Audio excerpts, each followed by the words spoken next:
வணக்கம் மக்களே, tea cup channel உங்களை அன்புடன் வரவேற்கிறது. இன்றைக்கி வாழைப்பூவை வச்சு ஒரு அசத்தலான உருண்டை குழம்பு செய்யலாம். அதை எப்படி செஞ்சேன்றதை பாருங்கள். இதுக்கு நான் கொஞ்சம் கடலப்பருப்பு, வாழைப்பூ இது ரெண்டுத்தையும் மட்டும் உப்பு போட்டு அரைச்சி வச்சுருக்கேன். இப்போ இதை நான் எண்ணெயில் கொஞ்சம் கொஞ்சமாக எல்லாத்தையும் போட்டு பொரித்து எடுக்க போகிறேன். நீங்கள் வடை மாதிரியும் தட்டி எடுத்துக்கலாம், இல்லை உருண்டை மாதிரியும் தட்டி எடுத்துக்கலாம். நான் உருண்டையாகவே போதும் சொல்கிறதுக்காக உருண்டை மாவே போட்டு எடுக்கிறேன். இந்த மாதிரி எல்லாத்தையும் எண்ணெயில் போட்டு பொரித்து எடுத்து வச்சுக்கோங்க.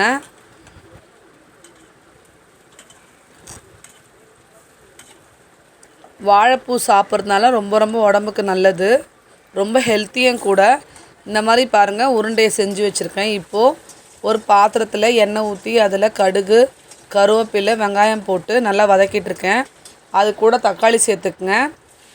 தக்காளி சேர்த்துட்டு அதையும் நல்லா வதக்கிங்க. அதுக்கப்புறம் பார்த்திங்கன்னா இஞ்சி பூண்டு பேஸ்ட்டு இதையும் சேர்த்துக்குங்க.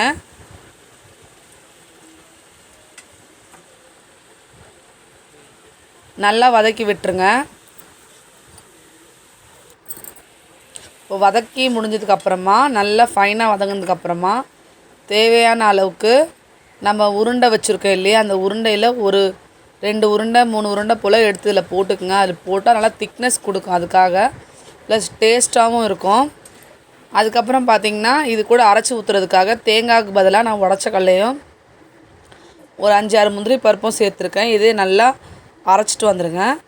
இப்போது இது நல்லா பாருங்கள் கலந்து விட்டு நல்லா இப்போது அருமையாகிடுச்சு. இப்போ இது கூட உப்பு, மிளகாய்த்தூள் மட்டும் சேர்த்துக்குங்க. உப்பு ஆல்ரெடி நம்ம உண்டையில் சேர்த்துருக்கோம்.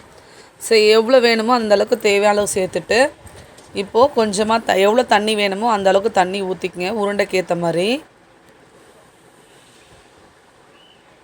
இந்த மாதிரி ஈஸியாக சிம்பிளாக செய்யலாம். குழம்பே செய்யாதப்போ என்ன குழம்பு செய்யலாம் போது இந்த மாதிரி செய்யுங்க.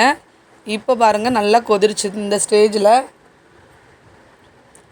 எல்லா உருண்டையும் சேர்த்துக்கலாம். இப்போது சேர்த்து விட்டு கொஞ்ச நேரம் இருந்தால் மட்டும் போதும், சுவையான டேஸ்டான உருண்டை குழம்பு ரெடி ஆகிடும்.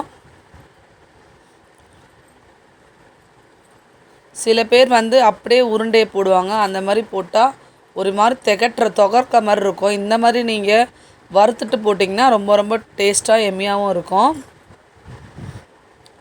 இப்போ இந்த ஸ்டேஜில் நம்ம அரைச்சி வச்சுருக்கோம் இல்லையா விழுது, முந்திரி பருப்பு விழுது, இதை அதை கூட கலந்துக்குங்க. கலந்து நல்லா கலந்து விட்டுருங்க. அவ்வளோதான், சூப்பரான எம்மியான உருண்டை குழம்பு ரெடி ஆகிடுச்சு. கண்டிப்பாக இந்த வீடியோ பிடிச்சிருக்கோம். பிடிச்சிருந்தால் லைக் பண்ணுங்கள், ஷேர் பண்ணுங்கள், கமெண்டில் சொல்லுங்கள். நெக்ஸ்ட்டு வீடியோவில் பார்க்கலாம். Tata, bye bye. செஞ்சு பார்த்துட்டு கமெண்டில் சொல்லுங்கள். பாய்.